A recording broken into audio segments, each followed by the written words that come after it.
40 বছরের সতী নারী অন্যের বিছানার নেশায় ছটফট করে। নিষিদ্ধ সত্যের এক ভয়ঙ্কর বিস্ফোরণ। ভাইরা, কলিজায় হাত দিয়ে বলুন তো, আপনি কি সত্যিই জানেন আপনার পাশের বালিশে শুয়ে থাকা মানুষটার মনের ভেতর এখন কার নাম প্রতিধ্বনিত হচ্ছে?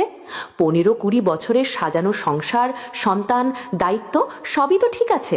বাইরে থেকে দেখতে আপনার জীবনটা একটা পারফেক্ট ব্লকবাস্টার মুভি, কিন্তু আপনি কি জানেন 35 বা 40 পার হতেই আপনার সেই শান্ত শিষ্ট স্ত্রীটির ভেতরে এক ভয়ঙ্কর মনস্তাত্ত্বিক আগ্নেয়গিরি জন্ম নিয়েছে? কেন হঠাৎ করে সে অন্যের গাছের পাকা কলার দিকে তাকাতে শুরু করে? কেন সে নিজের চুলে হঠাৎ রঙিন সাজ দেয় আর মাঝরাতে ফোনের আলোয় অন্য কারোর মনোযোগ খোঁজে?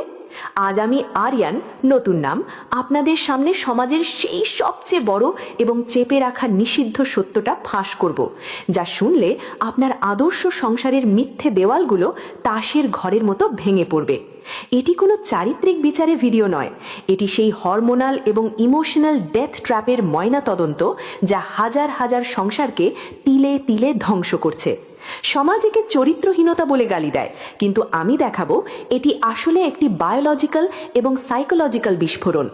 আপনি কি প্রস্তুত আপনার জীবনের সবচেয়ে নিরাপদ সম্পর্কের সেই অন্ধকার রহস্যটা জানতে?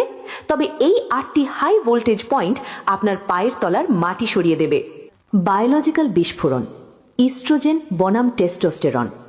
35 থেকে 40 বছর বয়সটা নারীদের জন্য কেবল সংখ্যা নয়, এটি একটি জৈবিক যুদ্ধক্ষেত্র। এই সময় তাদের শরীরে ইস্ট্রোজেন বা নারী হরমোন কমতে শুরু করে এবং টেস্টোস্টেরনের প্রভাব আপেক্ষিকভাবে বাড়তে থাকে। ফলাফল, যে নারীটি 20 বছর বয়সে সমাজের ভয়ে মুখ লুকিয়ে চলত, 40 বছরে এসে সেই একই নারী হঠাৎ চরম আগ্রাসী এবং আত্মবিশ্বাসী হয়ে ওঠে। তার অবচেতন মন তাকে তাড়না দেয়, জীবন তো ফুরিয়ে এলো, শেষবার একটা বুনো দৌড় দেবে না? এই হরমোনাল শিফট তাকে ঝুঁকি নিতে প্ররোচিত করে। সে তখন আর বিটা মেল স্বামীর স্থিতিশীলতায় তৃপ্ত থাকে না। তার অবচেতন ডিএনএ একজন আলফা মেল বা সেই আদিম বুনো পুরুষকে খুঁজতে শুরু করে। এটি প্রকৃতির এক নিষ্ঠুর খেলা, যেখানে সে নিজের অজান্তেই এক নিষিদ্ধ আকর্ষণের শিকার হয়। যখন হরমোন কথা বলে, তখন নীতি নৈতিকতা ল্যাজে গোবরে হয়ে যায়। এমটি নেস্ট সিনড্রোম, যখন পরিচয় মা থেকে শূন্যতায় নামে। যে নারী তার পুরো জীবনটাই উৎসর্গ করেছিল সন্তান আর সংসারের পেছনে, সন্তানরা বড় হয়ে যখন নিজেদের জগৎ নিয়ে ব্যস্ত হয়ে যায়, তখন সেই নারী এক গভীর পরিচয় সংকটে ভোগে। তার মনে হয়, সবাই তো যার যার মতো চলে গেল, আমার নিজের বলতে কি আছে? এই শূন্যতা তাকে গ্রাস করে। সে আয়নার সামনে দাঁড়িয়ে নিজের হারানো সৌন্দর্য দেখে হাহাকার করে ওঠে। সে তখন আবার নিজেকে কাঙ্ক্ষিত এবং আকর্ষণীয় হিসেবে দেখতে চায়। স্বামী যখন তাকে কেবল একজন বাচ্চার মা বা রান্নাঘরের মেশিন হিসেবে দেখে, তখন বাইরের কারোর সামান্য একটু প্রশংসা তার কাছে অক্সিজেনের মতো মনে হয়। এই স্বীকৃতির তৃষ্ণাই তাকে পরকীয়ার পিচ্ছিল পথে পা বাড়াতে প্ররোচিত করে। সে আসলে পরপুরুষকে চায় না, সে চায় নিজের হারিয়ে যাওয়া নারীত্বকে ফিরে পেতে। প্রেমিকের মৃত্যু এবং রুমমেটের জন্ম। দীর্ঘদিনের সম্পর্কে ভালোবাসা মরে যায় না, কিন্তু মরে যায় প্যাশন। স্বামী স্ত্রী তখন আর প্রেমিক প্রেমিকা থাকে না, তারা হয়ে ওঠে একে অপরের দায়িত্ব পালন করা দুজন রুমমেট। বিছানায় কথা যখন ফুরিয়ে যায়, তখন সেখানে তৃতীয় ব্যক্তির আগমন কেবল সময়ের অপেক্ষা। স্বামী হয়তো সব আর্থিক দায়িত্ব পালন করছে, কিন্তু সে কি আর স্ত্রীর মন খুলে কথা শুনে? সে কি দেখে তার স্ত্রী আজ কোন রঙের শাড়ি পরেছে? এই ইমোশনাল ইন্টিমেসি বা আবেগিক সংযোগের অভাব নারীদের মানসিকভাবে এক মরুভূমিতে নিয়ে যায়। সেখানে যদি বাইরের কোনো মরুদানের দেখা মেলে, যে তাকে আবার সেই পুরনো প্যাশন আর মনোযোগ দেওয়ার প্রতিশ্রুতি দেয়, তবে সেই মরীচিকার পেছনে দৌড়নোটা তার জন্য একটা স্বাভাবিক রিয়াকশন হয়ে দাঁড়ায়। যে সম্পর্কে আকর্ষণ মরে যায়, সেই সম্পর্ক তখন কেবল একটি আইনি কাগজ হয়ে বেঁচে থাকে। ডিজিটাল ড্রাগ, সোশ্যাল মিডিয়ার মরণভান্ড। আজকের ডিজিটাল যুগে ফেসবুক আর ইনস্টাগ্রাম হলো মধ্যবয়সী নারীদের জন্য সেই নিষিদ্ধ জানলা, যা দিয়ে তারা বাইরের দুনিয়ার হোয়াট ইফ ফ্যান্টাসি দেখে। সে দেখে তার কোনো অবিবাহিত বান্ধবী বিশ্ব ঘুরে বেড়াচ্ছে আর সে পচে মরছে রান্নাঘরে। হঠাৎ করেই কোনো পুরনো প্রেমিকের রিকোয়েস্ট বা অচেনা পুরুষের কমেন্ট তাকে সেই ভ্যালিডেশন দেয় যা তার স্বামী দিতে ভুলে গেছে।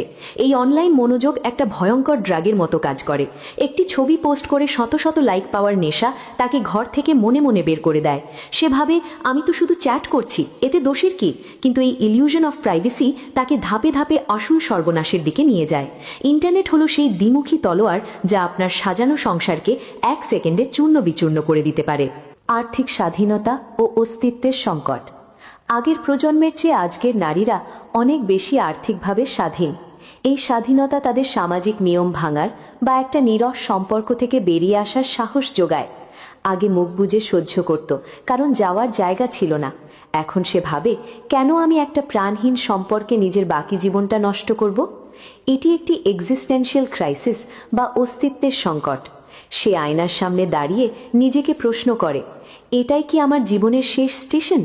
এই প্রশ্নের উত্তর খুঁজতে গিয়েই সে নিজের জন্যে বাঁচতে চায়, দুনিয়া যাক চুলোয়। আর্থিক সচ্ছলতা তাকে সেই ডানাও দেয় যা দিয়ে সে সীমানা পেরোনোর স্বপ্ন দেখে।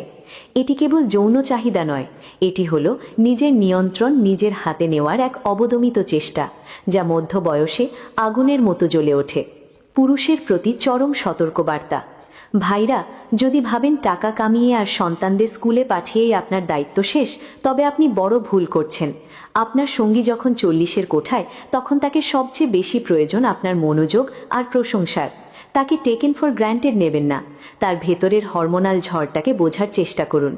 আপনি যদি তার আশ্রয় না হতে পারেন, তবে সে অন্য কোথাও আশ্রয় খুঁজবে, এটা ধ্রুব সত্য। বিছানায় এবং মনের ডায়েরিতে তাকে আবার নতুন করে আবিষ্কার করুন। তাকে অনুভব করান যে সে এখনও আপনার কাছে পৃথিবীর সবচেয়ে কাঙ্ক্ষিত নারী।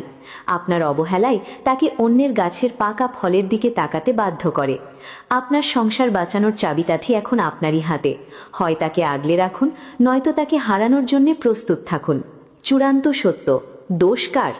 এই পুরো খেলায় কি কেবল সেই নারীর, নাকি সেই পুরুষের যে তাকে অবহেলা করেছে, নাকি সমাজের যে তাকে কেবল ত্যাগের মহিমা শিখিয়েছে?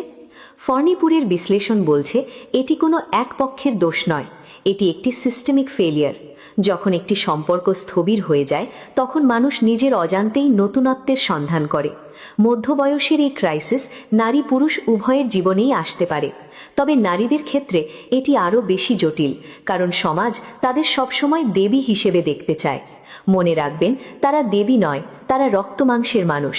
তাদেরও অপূর্ণ স্বপ্ন আছে, তাদেরও প্যাশনের তীব্র খিদে আছে। এই নিষিদ্ধ সত্যটা মেনে নেওয়াটাই হলো সমাধানের প্রথম ধাপ।